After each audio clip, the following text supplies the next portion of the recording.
Here's a high-performing 79-acre farm in Mercer County, Illinois, offering 74.5 acres in row crop production with an average PI of 131.7. You're just 7 miles from both Viola and Aledo and only minutes from 2 nearby grain markets, making this location ideal for local operators or 1031 investors looking for a dependable, low-management asset.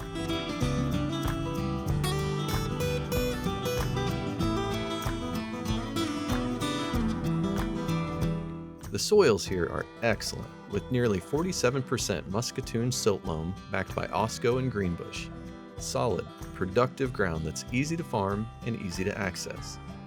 The layout is clean and efficient, with a level to gently rolling topography and road frontage along 3 sides.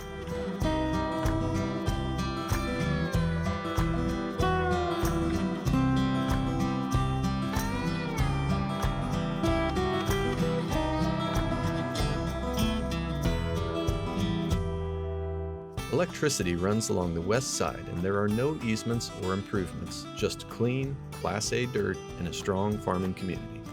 If you're in the market for a high-quality piece of farmland, this is a workhorse of a tract worth a closer look. I'm Chase Burns with Land Guys, and I'm here to help you with your next farm.